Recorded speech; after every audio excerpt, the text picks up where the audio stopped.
Hey, I have an announcement.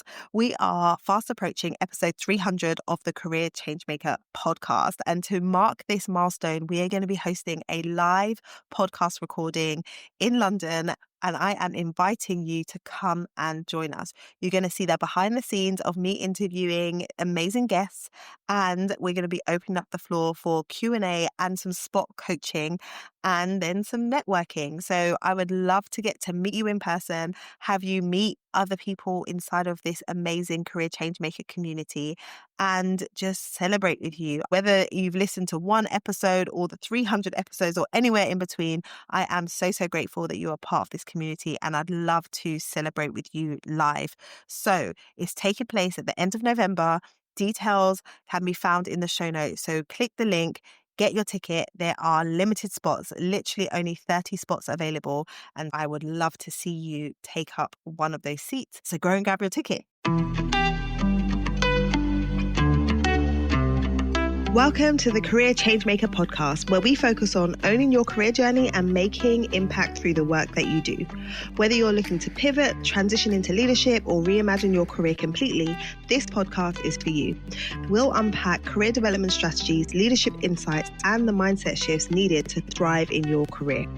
Being a career changemaker means taking control and shaping your professional path with intention. I'm your host, lawyer turned career and leadership development specialist, Janine Esbrand. So if you're ready for candid conversations that are going to help you grow, keep listening. Hello, and welcome to the show. We are in a time where career transitions are top of mind for many people. And I am joined by an awesome guest today where we're going to be talking about the power and importance of having difficult conversations and leading the types of conversations that are going to move the needle and make a difference to your career decisions and your career trajectory. I am joined by the incredible Michelle Schafer. She is a coach from across the pond over in Canada, and we have a really candid conversation about what is required for individuals to really take ownership of their careers and make sure that you end up where you want to end up despite the market, despite what's going on. I think you're going to love it. So without further ado, let's dive into my conversation with Michelle. Hi, Michelle. I am super excited to have you on the show today. Thank you, Janina. It's great to be here. Yay. So before we dig into all the good stuff, I'd love for you to introduce yourself and just tell the audience a little bit about you. Excellent. So I am a career coach. I specialize in career transition and leadership development. So I uniquely wear two hats. I really help individuals navigate transitions with purpose and with confidence so that they can find that really energizes them for companies that believe what they believe in. I mean, if we reference Simon Sinek, that's my Simon Sinek why. I really believe that everybody can have that. And it's really interesting because a lot of the clients that I work with are, have experienced some restructuring. I mean, we're in a time right now, Janine, where there's job loss all around us. And so it's interesting that I came to coaching through job loss myself. So my background is in financial services and not-for-profit, really focusing on human resources and leadership development and learning and development. And I've lost my job twice. I've been restructured twice from large national organizations. And it wasn't until I was restructured the second time, a friend of mine who is a coach said, I never understood why you didn't do this as a career. And at the time, I was loving my job. I was working in a large national cancer organization, working with volunteers, and that was work with purpose for me. And so I didn't entertain a change until I lost that job. That was my second job loss. And I thought, I think this is the universe telling me that I should explore this path.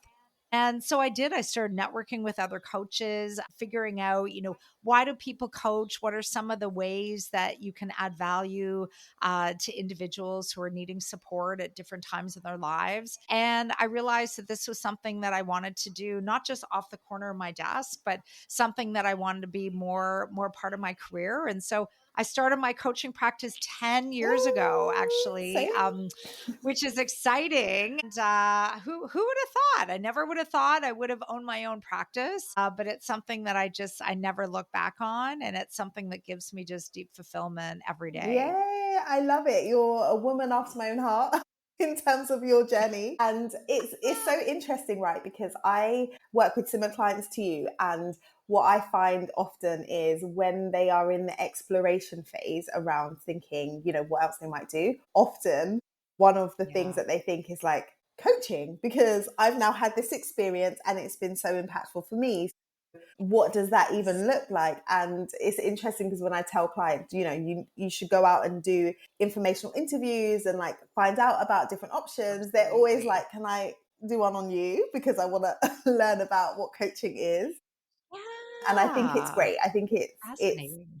when you experience something, you're able to say, oh, okay, I can see how I could potentially be in that seat. And for you, going through restructure and realizing that actually that's a helpful resource and I want to be on the other side of that, is like a really Yeah. powerful way to make a transition or know what the next step is for you. Exactly. Well, and it's interesting, when I reflect back over my career, I mean, I've never been in a job where formally coaching was part of my role. But when I really look back at, different roles that I've had over the years, I've recognized that I was actually coaching with I say a small c. Mm, Like it was a small part of my job. I was working with teams, I was developing individuals, so I was doing coaching like in a certain degree, but then when I decided to really take the plunge and make this more a part of my life, and I went and got a coaching certification and then got another one,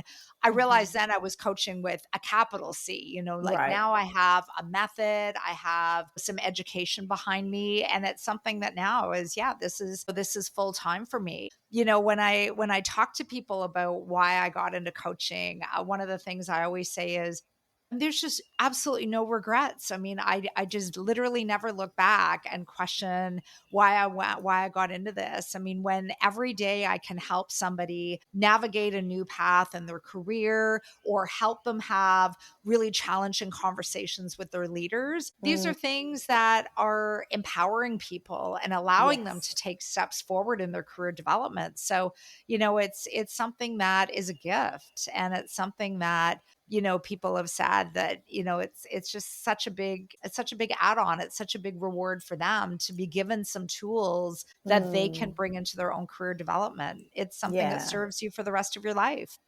Absolutely. Like it's not just in that moment. You get to use what it is that you learn time and time again in different circumstances. And I guess, yeah, Absolutely. as a coach, it's just always a win. Like I say to people all the time, when you win, I win. And I get so invested and so excited when Yes, people take on board what you work with them on and then you see them go forward and do the great things.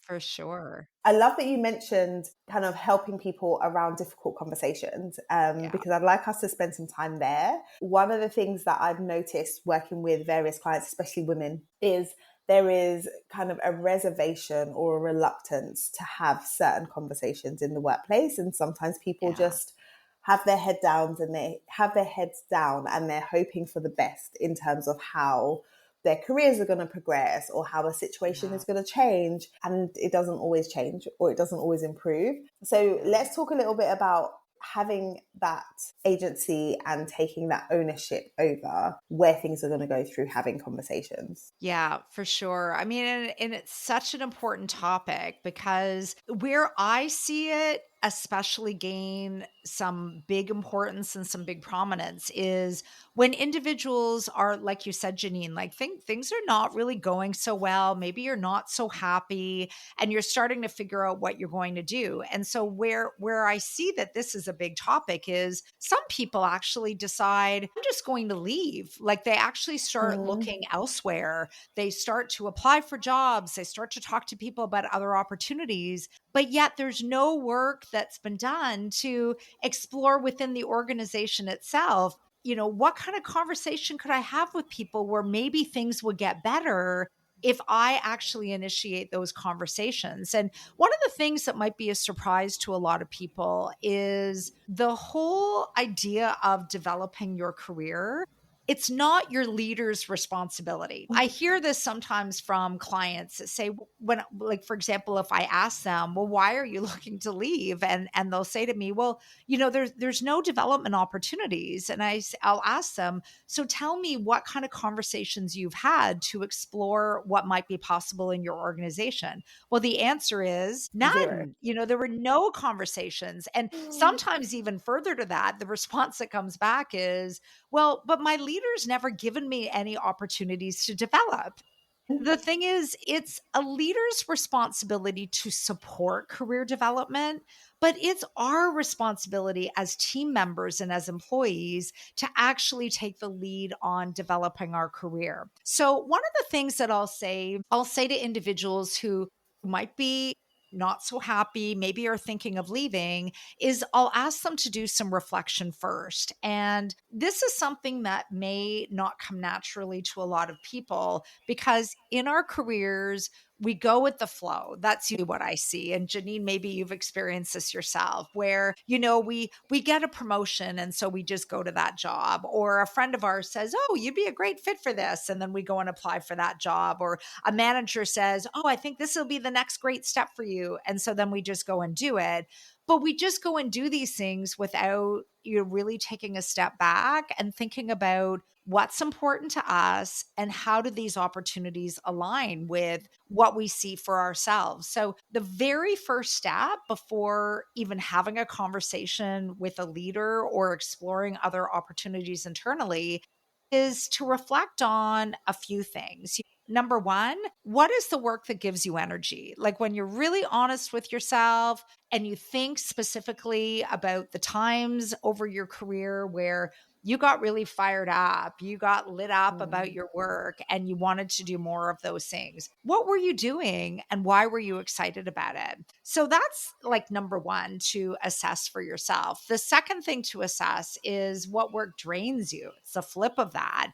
So this might be work that you're known for, people come to you on, you're very skilled at, but you know that it drains your energy because maybe you procrastinate doing it. Think, I have to write this report, I don't want to do that. Or, oh, I have to do this presentation. I really don't want to do it. So reflecting and being honest with yourself about what work drains you. Also reflecting on what's the profile of the right kind of team for you. So, especially for any listeners that are part of a larger organization where there's lots of different opportunities for growth, even just thinking about, what's the kind of leader you want to work with? What are the kind of team members where you can do your best work? What's the mandate of that team that you can really get behind? You want to make sure that obviously you're working with a team that really fits for you. And then the last thing to reflect on before taking any steps forward are, what are your non-negotiables? Like, what are the things that are so deeply important to you that you might walk away from something if they weren't there? So when you assess for all those things, Janine, and you map it against what you're doing right now and where you're doing it, you can see where's their alignment and Mhm. where are there some disconnects. And that's a really important first step to kind of take stock of those things for yourself. Yeah, I think that is so, so important. One of the things I often talk about is being the CEO of your career and really stepping in with who has the vision, and you're the person in charge of the strategy. And I think oftentimes people are very passive when it comes to their careers.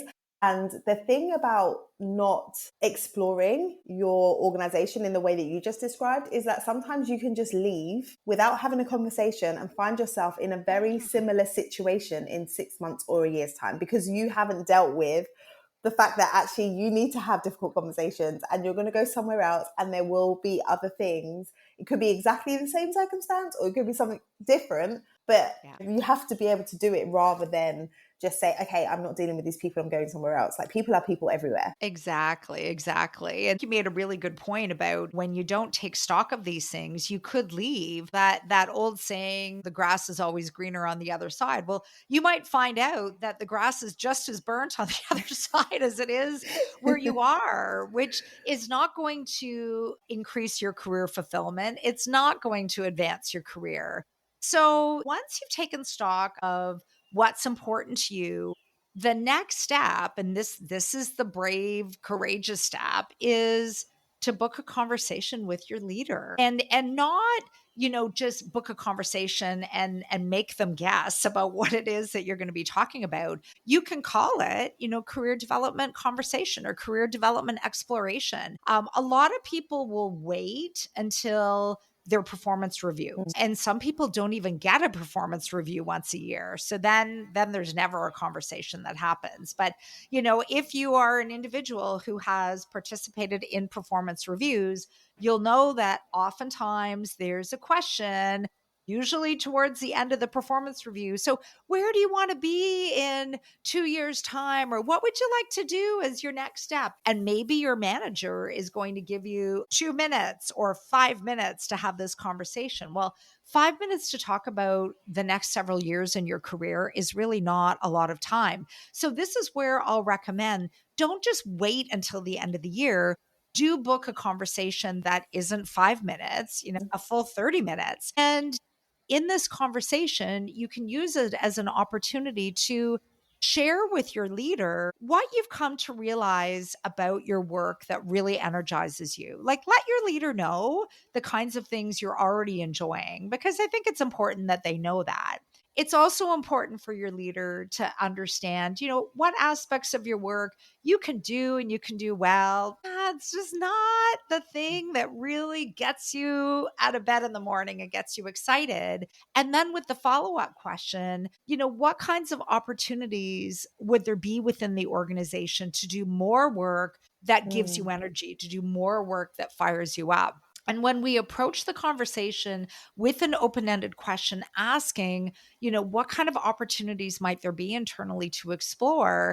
It might be interesting to see what comes next. There might be some really interesting possibilities that you hadn't even thought of. Yeah. And it's also an opportunity to ask your leader for what you need. So if you would like to meet somebody in another team to find out about what they're doing, you can ask for that introduction. If you would like maybe to help your boss out with a project that they're part of, you can ask for that possibility. Even if you see that there's a cross training opportunity where maybe you can take on some new work in addition to the work that you're doing as a way of building some skills, you can ask for those things. And I think we go through our careers oftentimes thinking that we can't ask for these things, that we're not allowed to ask for these Mhm. things. And the reality is, if we don't ask for them, we get nothing. And I have seen it with clients,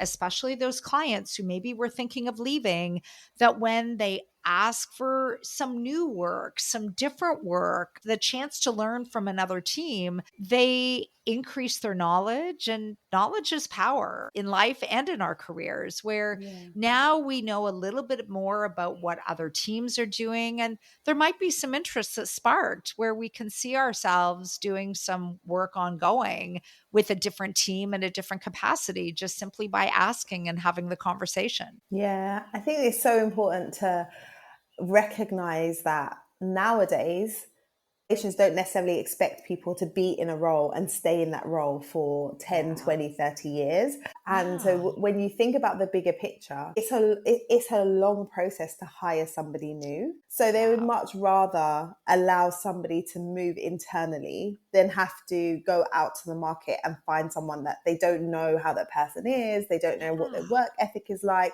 So if you're a good Exactly. person and you're not feeling like this role is right for you, in the longer term, it serves them to help you to see whether there's anywhere else that you can fit as well, right? Exactly.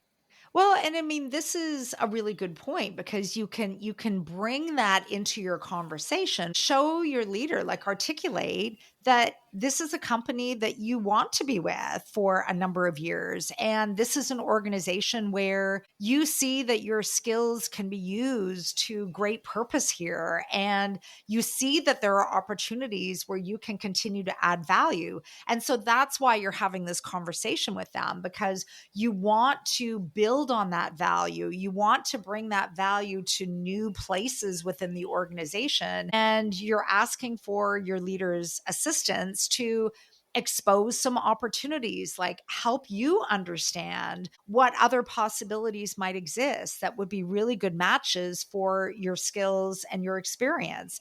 And even to ask your leader the question, based on what they know about you, the kind of work that you do, and where you would like to go, what are some skills that you need to develop? What's some Mm. experience that you need to be able to get? Your boss might even have some really great suggestions on courses that you can take, maybe a conference that you can attend. I think of like LinkedIn Learning. I mean, LinkedIn Learning, even just on its own, has access to what, like 16,000 different topics, ways to develop a number of different skills. So when we show our leader that we're taking charge of our career development, we are interested in doing more than what we're just doing right now. We want to develop skills, and we're really looking for their help to help you develop those skills, to help you transition into something new within the organization. It demonstrates our commitment. It demonstrates our Yes. interest, our continued interest in the organization. And that just is something that's such a positive quality that, this is what HR teams want to hire for. They want to bring on team members who want to stay, who are interested in what the organization's doing and want to contribute ongoing. When we Yeah. articulate that we are that person, we want to stay and we want to develop, that's a good thing, that we're not just wanting to do the same old thing for 10 or 15 years. Yeah, yeah. And I think as you were speaking, I was just thinking about the fact that having those conversations, it serves an additional purpose. So in addition to helping you to figure out, what the next step is, it's also raising your visibility with those leaders because everyone's busy. So they might not be Yeah. noticing what it is that you're doing. So you going out of your way to actually book a time in their calendar means that, oh, like that proactiveness is going to get remembered fondly, right? Exactly. Yeah. And I mean, it's a skill to be proactive in that way that will serve you for the rest of your career. And it really, does start with that reflection. Like when you can show your leader that this point in your career, you know what gives you energy. You know the kinds of things that maybe don't give you as much energy. You know already what skills you're bringing to the table, and the kinds of challenges you like to work on, maybe the kinds of problems that you like to solve, and you just see that there's more available to you. You're looking for your leader to help maybe make some of those connections, to help connect some of those Mm, dots for you, but you know that you can do more than what you're doing right now. Like I look at it especially from the perspective of, somebody who might be an individual contributor right now. Let's yeah. say they want to be a leader within the organization. Asking your own leader what opportunities there are to develop some leadership skills, not just even take some courses, but maybe it's the opportunity to lead a small project. That's leadership. Maybe it's the opportunity to represent the team on a working committee and provide some input and gather some input from other team members. Any of those opportunities develop skills, can position that person for leadership. And as we're talking about mutual benefit there, Janine, it also has the benefit to your leader, because now your leader is looking at you as somebody to maybe delegate some things to. Resume building opportunities as you're taking on some different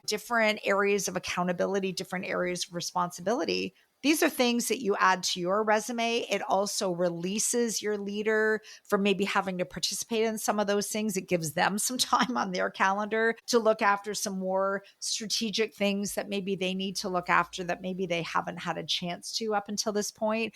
There's so many wins, but stepping outside of ourselves and that fear, and there can be that fear of, how's my leader going to respond to this? Mm, Are they going to think now that I'm looking for something new and I'm going to leave the organization and I'm going to be a flight risk? We can think all of these things, but when we prepare in the way that we're talking about, do the reflection, yeah. draft some of your speaking notes. What are some of the questions you would like to ask your leader? What are some of the things that you'd like to share? Those things, when we prepare, can minimize our fear and bring us more into a space where we feel empowered. We feel like we're taking charge of our career. Being the CEO of your career, Janine, like in the way that you referred to, nobody's going to do this stuff for you. That's the thing I think we need to recognize, is that if we wait and we take a very passive approach, you could be waiting and waiting and waiting and nothing ever happens. And then the resentment builds. Nobody's looking Yes. after my career. Nobody's giving me opportunities. And then you decide to leave. If you took some steps to address it and see what's happening internally and see where there's possibilities for yourself, you might not have to leave. There could be great opportunities to do some different things internally without having to launch a full job search. Yeah, and I think you're right around the resentment, because I see it happen often where someone else might come in who's been at the company for a lot less time, but they are very focused on progressing their careers, and they may get promoted way before you do. And it is horrible to know that I've worked here for this many years and this person's just come in and they've got promoted. Sometimes it can be the organization and there can be some unfairness there, but sometimes it is that some people are just very focused and intentional about how they're maneuvering in the workplace. So we want you to also be that person, right? And play the game. The game is that you are in charge of yourself. And Exactly. so you have to initiate. Yeah. Yeah. It's initiating and then back up that initiation with some kind of a plan, even knowing for yourself what are the skills that you would need to develop. Do some research on some ways that you can develop those skills. But then it's a lot of it is asking the questions about the different opportunities that you can do those kind of things. One of the ways that we can really take charge of our career development, and it doesn't get a lot of airplay internally, and yet it's a big part of any kind of developmental strategy, whether you're looking outside or in, is networking. That's something that does not get talked about a lot, and a lot of clients, when I mention that to them, they say, "Oh, well, networking is only if you're looking outside." And I said, "No, no, networking is a thing inside as well." Because and you mentioned it earlier, Janine, about elevating your own visibility. Right. When you reach out to other people, like in a different team, maybe even a leader within a different team, and you approach it with curiosity, that you want to learn, like, what does this team do? What are their priorities? What are their challenges? And where might somebody like you with your skills and strengths fit within that team? You're learning, you're building relationships with other individuals. And I've seen it happen where somebody is having conversations. That's all networking is, right? Yep. It's just having conversations. When somebody has conversations with somebody in another team, especially a decision maker, like a hiring manager, then when there are opportunities in that team, I've seen it happen where that hiring manager has reached out just simply to alert that person to the fact that they're posting a job, and maybe even encouraging them to apply.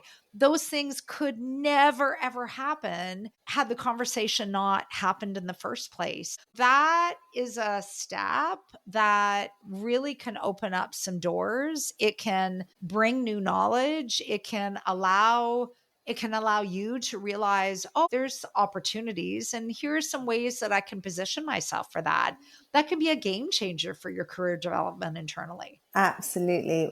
1000%. And I think with the networking, like you said, it's just having conversations, it's building relationships. I would also add that thinking about ways that you can network that are more about you just getting to know different people in the organization. So think about social groups and internal groups that you can join that you're interested in. I Yeah. remember when I first joined the last law firm that I worked for, Mm. I'm a fan of netball. And I think I must have been working there maybe like 1 or 2 weeks. And I was like, "Do you guys have a netball team?" And they were like, "No." I was like, "I'm going to start one." And I sent a like firm wide email and just said, "Hey, I'm new here, thinking about starting the netball team. If there's anyone who's up for joining, we're going to have Nice. training sessions." And what was really great about that is that there were people in different departments that joined the team. And then we had a training session Wow. every week, and then we had matches. So I went from not knowing anybody to then having a network within the space of a month.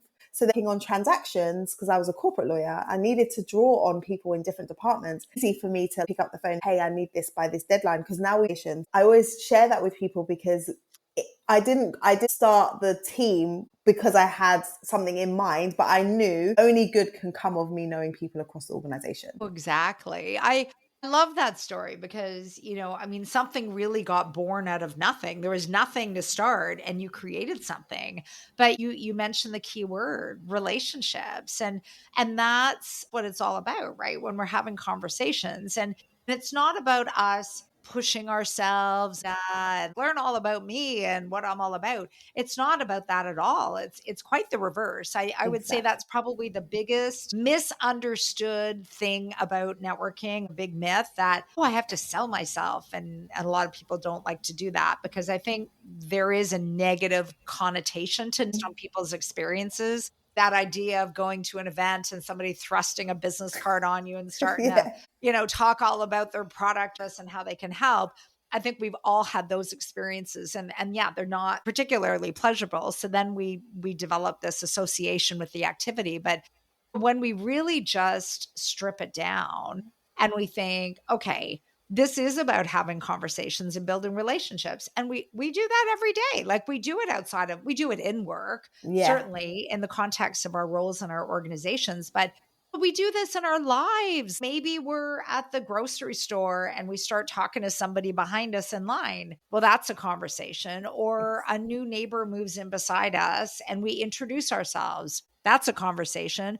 Or having kids, right? Janine, both of us have kids. And when you talk to parents at your kids' school, the activities that they're part of, those are conversations too. Networking is, yes, it's having conversations, is, it does have a professional focus. That's the main difference, but everything else is the same. It's about learning about the other person. It's about asking questions, getting curious about them. And yeah, you do want to have a way to talk about yourself when the conversation swings around to you, but that's not where we start. And so when we bring that idea of having these conversations, initiating these conversations in the workplace, in our organization, yeah, we'll learn things about people, about teams. We'll learn about opportunities that, we wouldn't have spotted on an org chart or we wouldn't have Right. known what that job does. But as soon as we find out what happens behind the title, it's like, oh, okay, yeah, that's actually really interesting. And maybe you wouldn't have thought it would be interesting because of the title. Titles are misleading anyway, Exactly. but you can learn so much. So, a lot of what we're talking about here is, yeah, it's initiating conversations. You can initiate conversations with your leader, but just initiating conversations with other team members and other leaders and other teams can be really beneficial for how you develop your career. Yeah, 100%. And I like what you said about being curious. I think if you lead with curiosity, you can't go wrong. Because the Exactly. reality is people tend to like talking about themselves, right? So if you lead with asking Yes. questions, you can get them engaged in the conversation. And then, like you said, the conversation will swing back around to you and then you can share. But I think if you are listening to this and you're thinking, yeah, but I feel nervous. I just don't want to practice on the small things, like practice having conversations with the random person in the line at the supermarket or with the person at the school gate or wherever, because at the end of the day it's a muscle, right, that we need to exercise. And the more we do it and we realize it's not that bad, then you can then do it in what feels like a more high stakes environment, which is your workplace. Yeah, yeah. I think that's great advice. Just start small or start, with people that you're comfortable with. And as it relates to career development, even talking to coworkers about, have you ever had a conversation with, maybe it's this leader at this organization or maybe in their career past? What have you done to advance your career? Like, what kind of conversations did you have? Well, what was the way in for you? How did you even do that? And what did you learn from that? What would you do differently now if you had a take two on some of those conversations? I mean, that's a way of getting curious too, kind of doing research with people that we know. That can be a great way to just build the plan so that you feel like you've got some kind of structure to guide you. We've talked today about some language to bring forward, but Yeah. talking to other people, they're going to have other ways of approaching it as well. And when we kind of arm ourselves with different approaches and different ways of thinking about career development. And we prepare, when we do reach out to people to have conversations like networking conversations. We don't just want to do it with no plan, no messaging, no preparation. Like, you do want to think about these things in advance. So do prepare, do talk to people. And the more you can get ready, it's going to build your comfort level. It's going to build your confidence. I have worked with clients who have done this. They were on the cusp of leaving, of actually walking away from everything. And I have had some clients that when they did approach their leader to just open up the door to conversation, they actually learned some things about opportunities internally. And then they stayed. They were able Yeah. to position themselves, and then they grew with the organization for a period of time. And so it is possible. Now, if you're listening and maybe your relationship with your leader is not so great, and maybe it's a bit of a toxic environment. You may, for very good reason, decide that you're not going to explore opportunities internally, that maybe for you, the best step is going to be to look outside. It's always about doing what's right for you. And that's why, Janine, where we started with the reflection is so important, because when you do that reflection on what's important to you and you literally hold it up against where you are, if you find that there are some big disconnects, there's some big misalignment, then that's going to be a clue to help you know what to do next. And if you find that there is a lot of alignment, but maybe it just needs some development, some tweaking, some advancement, then that can give yourself some energy and a plan to be able to explore things internally. Yeah, I love that. I love this. I think if you are thinking about leaving anyway, there's nothing to lose in terms of having the conversation, because they may be like, yeah, there's nothing, and then you leave. Or like you said, with those clients that you worked with, that they found out that there was other options, it's worth having the conversation. Yeah, totally. And for leaders who are listening to this, leaders oftentimes put their own development, their own career development on a back burner because they are focused Yes. more on their own teams. So my encouragement for all leaders listening is take all of this for yourself too. So on one hand, be the leader that initiates these conversations with your team members. Like, ask them what energizes them, what doesn't, what kind of problems would they like to solve that they don't get to solve today. Initiate those conversations, but also wear the personal hat, which is, as a leader, what do you need to do for your own development? Talk to your own leader, some things that maybe you would like to get more involved in to develop your skills. And then you can cultivate within your team the culture and the environment of career development, which I'm going to say doesn't exist in a whole lot of teams. So be that leader that cultivates that environment where career development is a priority. And people leave leaders, they usually don't leave jobs. And so Yes. when you can be the leader that really shows that support for your team, cares about their development, gives them opportunities for development, it's going to increase their engagement, their productivity, turnover will be lower. There's so much to be said for higher engagement. And there's been a lot of research that shows if your employees are more engaged, you are more profitable as a business too. I mean, there's so many connector points. So career development can play a really big role in retention for sure. It's something that not a lot of people think about. Yeah, so good. Michelle, this has been great. So much wisdom has been dropped.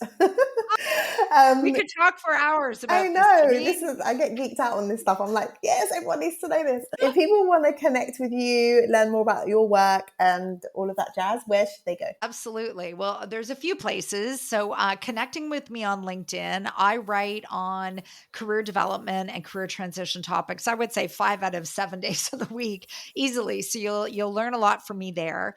If you visit my website, mschafercoaching.ca, you can get a few things. I wrote a book about career transition, which, touches on, some of what we're talking about today, career development. It's called Cultivating Career Growth, Navigating Transitions with Purpose. You can, on my website, if you click on the book tab, you can get a free chapter for my books. Would love to hear from you in any of those ways. Thank you so much, Michelle. It's always good to connect with fellow career coaches and people who are as passionate as I am about doing this work. I'll put the links to your website and all of that in the show notes. And just before we wrap up, the last question I have for you is there a phrase, a saying, a mantra that you like to live by or that you tend to say a lot? Oh, yes. And so much so do I say this that there's a chapter in my book that's called this, Oh, okay. which is, this is not your forever place. And, Mm. we can sometimes think, we can drop into the rabbit hole of rumination, I call it, where maybe circumstances in life or in our career are challenging in some way. And we think, oh my gosh, I'm just kind of stuck in this. I'm stuck here. Like nothing's going to change. And this is not your forever place really refers to what you're feeling is for a point in time. It's an event and you're not going to feel like this forever. So if you're feeling stuck in your career, you're not going to be stuck forever. There are choices, there are things that you can do. And so you'll never be doing anything forever. You're not going to feel a certain way forever. And I've seen that in my own life. I've seen it with my clients as well. Yay, love it. So good. So good. The reason I have this question in here and I ask all my guests is it's great for the listeners, but it's also for me because I always find there's so much wisdom in that final question where people have these nuggets. Wow, I never would have thought of that. And so thank you for sharing. You could write a book and you can compile them all. And literally, I'm actually writing my book. Like I'm in the process now of writing my book. So maybe this is an idea. Maybe I should collate all of these golden nugget ideas and I can put them in the back of the book or something. So good. Well, thank you so much for your time, Michelle. And I look forward to staying connected. You're welcome. Thank you so much, Janine. Thanks for having me. I hope you enjoyed that conversation and it's helped you to recognize that you can take ownership of your career trajectory despite the market, despite what's going on. I hope you enjoyed that conversation with Michelle as much as I did, and that it's highlighted to you that you can create opportunities for yourself through having the right conversation, through asking the right question, through paying attention to what opportunities could be available in different spaces, either within your organization or elsewhere. That is all I have for you today. If you are looking for some support with your career transition, do check the link in the show notes, reach out, connect, and see whether working together could be a good fit. And until next time, look after yourself and keep moving towards your career goals.